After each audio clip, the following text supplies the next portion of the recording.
The tooth she swallowed from the blow never came back. A Lakota chief carved her one of bone.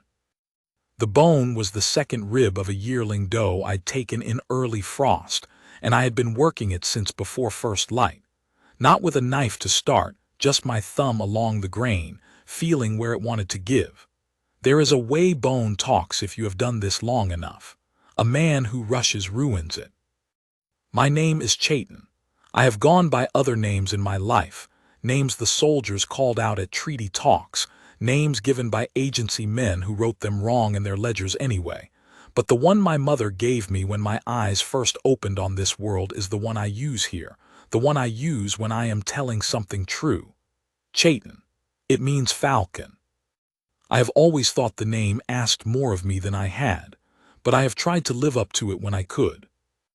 I was 53 years old that winter. My hair had gone iron gray along the temples and the back of my neck, ached in cold weather from a break that had not healed clean, taken in a fight I will not detail here because the fight is not the point of this. The point is the bone in my hand, and the woman sleeping 20 feet behind me in my lodge, her breathing low, and even in the way of a person who has not slept well for a long time and is finally doing so. Her name was Winona. She had come to our camp in the moon when the rivers ice over at the edges, led by my nephew Elan, who had found her 2 days' ride east along the Powder River Road, walking alone through snow that came past her knees. She had a wool blanket over her shoulders that was not her blanket. You could tell by the way it sat on her, wrong size, pulled from somewhere, and her left cheekbone was swollen in the way that takes a week to fully color, and she held her mouth slightly open because of the gap at the upper left where a tooth had been that morning and was not there anymore. Elan said she would not say much, only her name and the name of the man, and that she had walked since the night before. The man's name was Rufus Greer. I knew it.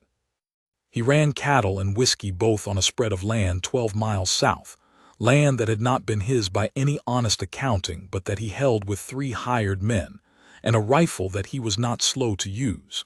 He had taken a Lakota wife 2 winters back, not a marriage anyone in our band recognized because he had not come to her family, had not offered anything, had simply decided he was taking her, and I had heard since summer that he hit her. I looked at Winona when Elan brought her to me. She stood in front of my lodge and looked back, not pleading, not broken, just waiting to see what kind of man I was. That kind of look I respect. It is the look of a person who has been through enough that they no longer dress up their need in softness. I said, "Go inside and sit near the fire." She went inside. I told Elan, "Go find her something to eat and do not let anyone make a ceremony of this." He understood. She ate, she slept. In the morning she was still there and I fed her again, and I did not ask her anything because there was nothing she owed me in the way of explanation. What had happened was plain. What she needed was plainer.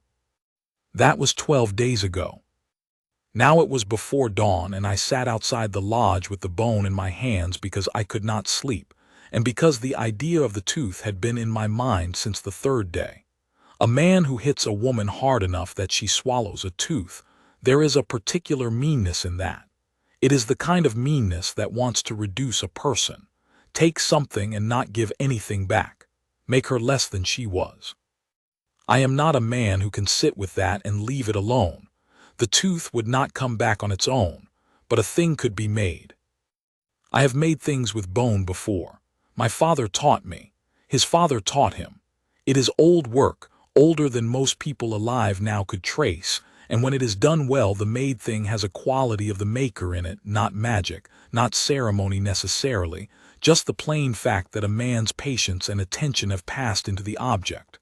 My father said that was enough. I believe it. I worked by the fire outside. The camp was quiet, the kind of quiet that has weight to it before first light, when the dogs are still and even the horses stand without moving. My breath came in small clouds. The ache in my neck was sharp in the cold and I ignored it. I ran the tip of my smallest knife along the grain of the rib, not cutting yet, tracing, feeling out the dimensions. A tooth is a particular shape and the upper left bicuspid is particular within that. I had looked at her mouth twice, quick and not making much of it, to understand what had been there. I worked until the light changed. Behind me I heard her move inside the lodge, heard the soft shift of the robe she slept under, and then quiet again. A few minutes later the sound of her sitting up, then her steps and the lodge flap, and she came outside and stood nearby. She did not ask what I was doing. She looked at the bone in my hands and then at the fire and then away at the gray edge of the hills to the east. After a while she said, "Your hands are cold." I said they were fine. She went back inside and came out with a blanket, mine, from the back of the lodge, and put it across my shoulders without asking. Then she went and sat on the far side of the fire. We did not speak for a time. There was something comfortable in that. A person you cannot sit quietly with is a person you do not fully trust, and I had trusted Winona from that first look, the one where she let me see what she needed without dressing it up. She said, "What is that going to be?" I said, "A tooth." She was quiet for a moment, then, "For who?" "For you, if you want it. It will not be the same as the one that was, but it will be something." She looked at me across the fire. Her cheekbones still carried the last of the bruise, green-yellow at the edges now, fading. She had her hands under the blanket she'd wrapped around her shoulders, and she was watching me with that steady look she had. She said, "Why?" "Because you had one before and now you don't. That's reason enough." She looked back at the hills. Neither of us said anything. The fire cracked and a coal rolled out and I pushed it back with the side of my boot. After a while she said, "I did not think a man like you would know how to do something like that." I said, "A man like me?" She almost smiled. It was slight, the left side of her mouth barely moving, careful around the gap. She said, "You know what I mean." I did. A chief, she meant. A man people come to with things. She thought a man like that would not know fine work, small work, the kind done alone before first light. She had not considered that before you are what the people need you to be. You are first what your father made you. I said, "My father was a maker of things. I learned before I learned anything else." She nodded. She seemed to be placing this somewhere in her understanding of me, fitting it in. The light was full gray now, the camp beginning to stir. I could hear Elon's voice somewhere low, talking to one of the horses. Two children crossed on the far side of the fire pits without looking our way. An old woman, Tassina, came out of her lodge and looked at us and went back inside, and I knew by the end of the day half the camp would have an opinion about Winona sitting at my fire before sunrise, but that was their business and not mine. I kept working the bone. She watched me work. After a time she asked if she could see and I handed it to her. It was rough still, the shape barely suggested, and she turned it in her fingers. She had careful hands. I had noticed that earlier, the way she handled things, precise and unhurried. She set it back in my palm. She said, "It looks like it might work." I said it would work. She looked at me. I believe she was deciding something. Then she said, "He will come for me. You should know that. Rufus Greer will come." I said I knew. She said, "It could cause trouble for your people." I looked up from the bone then. I looked at her across the fire. I said, "Winona, you are here. He is not going to walk into this camp and take you out of it. Do you understand me?" She held my gaze for a long moment. Something moved in her face that was not quite relief, and not quite grief, but somewhere between them. The face of a person who has not been told a plain, true thing in a long time, and does not quite know how to receive it. She said, "All right." I went back to the bone. She sat there. The camp woke up around us and we led it. Rufus Greer came on the 9th day after that. I will tell it plainly. He came with 2 men, both on horseback, and he pulled up at the edge of camp in the early afternoon, when most of the men were back from hunting, and the fires were going. He was a large man, not fat but heavy through the chest and shoulders, and he sat his horse with the particular ease of a man who had always been the biggest person in any room he entered, and had used that his whole life without thinking much about it. He called out my name. The anglicized version the agency men used. He called it twice. I came out, not hurrying. I do not hurry toward a man calling my name like that. I came out from between two lodges and walked to within 20 feet of his horse and stood. Behind me I could feel the camp arranging itself. Elan somewhere to my left. Other men. It was not tense in the way of a fight starting. It was tense in the way of a thing that had already been decided and was now just being made official. Greer looked down at me. He said he had come for his wife. I said she was not here.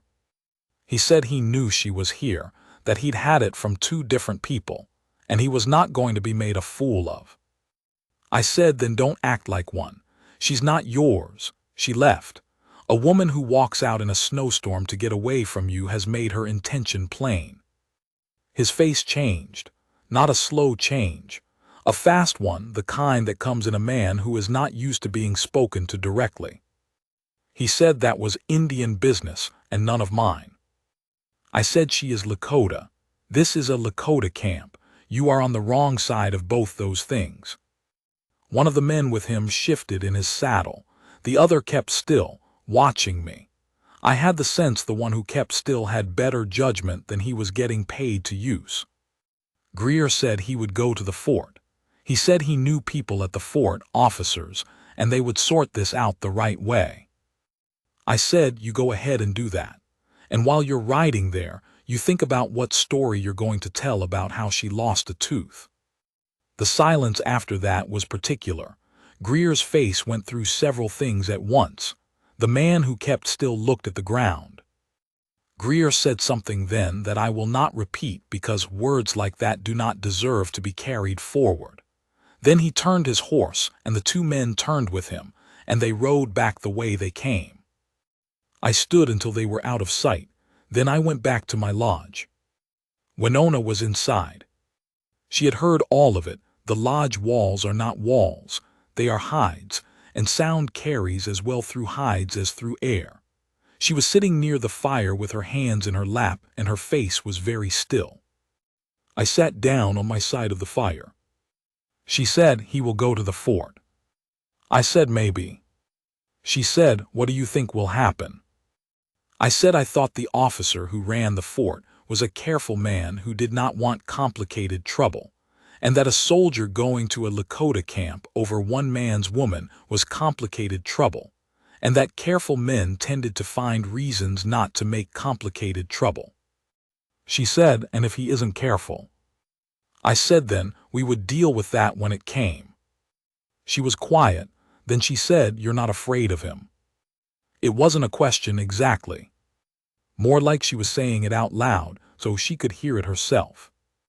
I said, Winona, I have faced harder things than Rufus Greer on horseback with 2 hired men. He is a bully who has never had anyone stand in front of him and hold still. Those men break easier than they look. She looked at me for a while. Then she said, I wasn't afraid when I walked out. I want you to know that. I was cold and I was bleeding, but I wasn't afraid. I just had nowhere. I said, you have somewhere now. She looked at the fire. After a while she said, yes. That was all she said, yes, quietly to herself as much as to me. I picked up the bone from where I'd left it by the lodge pole. I had maybe an hour's work left on it. I want to tell you something about that kind of work, the carving. Because I think it says something. There are things a man does that are about force, breaking land, moving cattle, fighting if it comes to it. And those things matter. They are part of what a man is, part of what I was and still am. But there is another kind of thing, the kind that asks patience instead of force, the kind that requires you to understand what you're working with before you do anything to it, the kind where rushing costs you everything. My father said those 2 kinds of work live in every man, and that the men who only know one kind are half a man, whichever one they're missing. I was thinking about that as I worked the bone down toward its final shape. I was thinking about the difference between taking and making. About the particular ugliness of a man who takes from a woman and does not give back, who reduces instead of adds to, who leaves a gap and never considers filling it. I am not a man who does everything right. I have made mistakes in my life I am not proud of. I have been harsh when I should have been patient, and I have been patient when I should have been harsh, and I have lost things I should have kept. But I have never hit a woman, and I have never taken from someone without thinking about what I owed in return. I finished the tooth as the sun was going low. I held it up in the last light and turned it. It was not perfect. The shape was close enough, and I had smoothed it as well as the tools I had would allow. There was a small roughness on the lower left side that I did not fully like, but overall it was a good piece of work. My father would have had something critical to say and then nodded, which was how he said the rest. Winona was outside tending the fire. I came out and held it toward her without saying anything. She took it, turned it in her fingers the same way she had the first time when it was still rough. She looked at it for a long time. She said, "How does it go in?"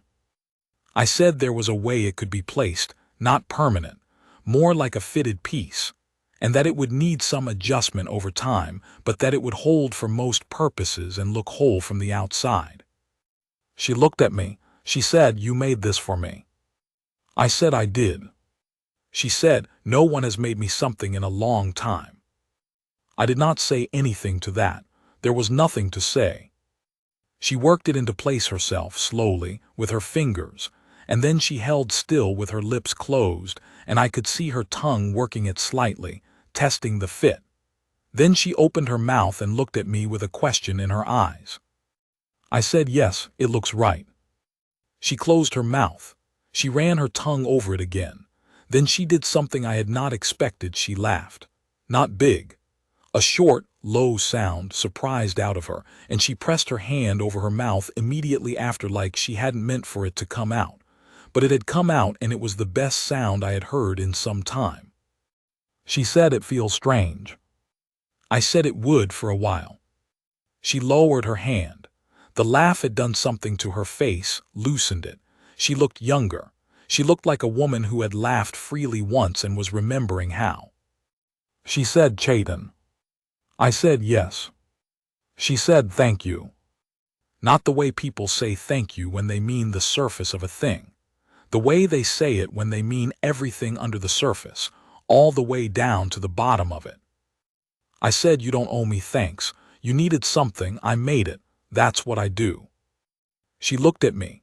The firelight was on her face and the tooth was in her mouth and her cheekbone was mostly healed now, just a faint shadow of the color left. She said, "Is that all it is?" I did not answer right away. I thought about what the honest answer was. Then I said, "No, it is not all it is." She nodded slowly. She kept looking at me and I kept looking back at her, and the fire went on between us and neither of us felt we needed to say anything more than that right then. Some things are better started quiet. Greer did not go to the fort. Or if he did, the officer there told him what I thought a careful man would tell him, because no soldiers came. Winter settled in fully over the next weeks. The kind of deep cold that keeps everyone close to fires and makes the days short and the nights long. Winona had taken on work in the camp. She was good with hides, better than most, and Tassina, who had looked at us over the fire that first morning with such a particular expression, began to work alongside her, and the two of them became something like friends, which was not something Tassina did easily. I took this as a good sign. She slept in my lodge and I slept in my lodge, and we did not make more of it than what it was yet. There is a dignity in not rushing, in learning a person before you claim to know them. I have always believed that, and with Winona I believed it more than usual because she had been hurt by a man who had claimed her without knowing her at all, and I did not want to be anything like that. But things shift in close quarters in winter. They shift through small moments. The way she handed me things, she had learned how I took them, left hand first, slight turn, and the way I knew without asking when her tea was finished because I had started watching for it. The way we ate in the mornings, usually quiet, and how that quiet had changed from the cautious quiet of two people unsure of each other into something else, a quiet that had ease in it, that had familiarity. The way she put her hand on my arm once when I was going out into a hard wind and said, "Your collar," and fixed it without asking, and then looked up and held my eyes for a moment before stepping back.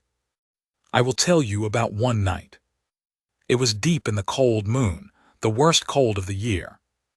The fire in the lodge had to be tended through the night, and I had gotten up twice already to add wood, and I came back the third time and sat near the fire because I was not going to sleep anyway, and I sat there in the way I do, thinking about nothing in particular, which is a kind of rest that is not sleep but is still rest. After a while I heard her move. She came and sat beside me, not across the fire, beside me. She had the robe around her shoulders and her feet were bare, and she sat close enough that her arm was against mine. We looked at the fire. She said I used to be afraid of him even when he wasn't there, even when he was gone for days. The fear just stayed. I said, "I know." She said, "It doesn't do that here. I keep waiting for it to, and it doesn't." I said, "It won't." She turned her head and looked at me. I looked back. The fire between us was small now.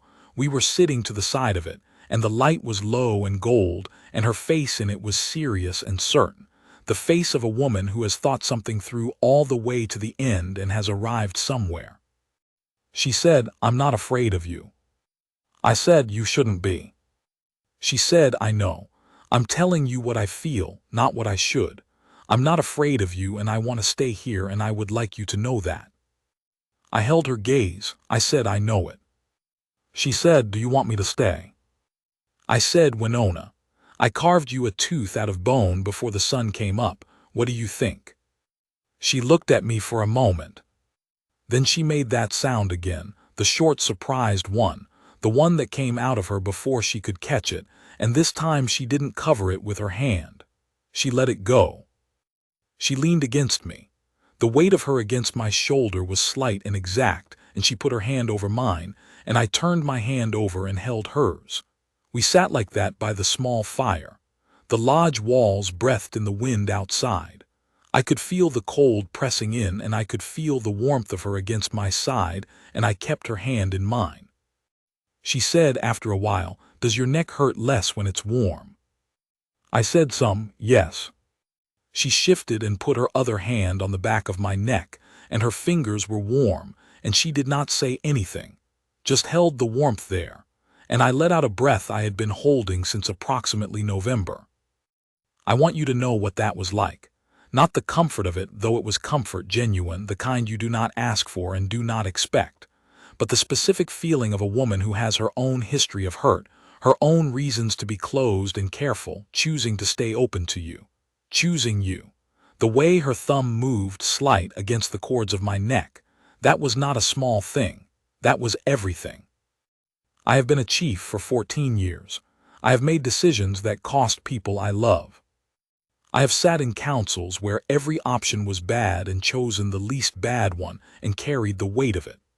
I have been the man people came to because there was no one else, and I have tried to deserve that. And sometimes I have, and sometimes I have failed, and I have kept going regardless because that is what being that man requires. But there are things that sustain a man in that. There are small things and large things, and on that night in the deep cold, with her hand on my neck and hers in mine, that was both at once. We stayed up until the fire was low, and then I put more wood on and she went back to her side, and I went back to mine, and we slept the rest of the night without waking. By spring it was settled. Not with a ceremony right away, that came later, done properly. Her family was found and I went to them and did what a man does, but settled in the way that matters first, which is that everyone in the camp knew it and no one was surprised, and Tassina made a particular knowing face when she saw us together that I did not comment on because there was no point. I want to tell you one more thing. One morning in early spring, the kind of morning when the air has cold in it still but there is something else underneath, something alive and green waiting to break through, she was sitting outside the lodge in the first sun. She had her face up to it, eyes closed, and the light was on her. I came out with tea, and handed it to her and sat beside her, and she took the cup and leaned slightly so her shoulder was against mine. She opened her mouth then in the sun, not laughing, not speaking, just open, letting the sun in, and there in the gap that had been was the bone tooth I had made her, smooth and fitted in there. She closed her mouth, she looked at me, she said it held all winter. I said I made it to hold. She said, I know you did. And she looked at me the way a person looks at someone they are glad to know, not performing gladness, feeling it plainly all the way down. A Lakota woman who had walked through snow with nothing, with a gap in her mouth where someone had taken something from her, looking at me in early spring sun and being glad. I am 53 years old and my neck aches in the cold and I am not a young man, but I made something that held, and she chose to stay. That is the whole of it.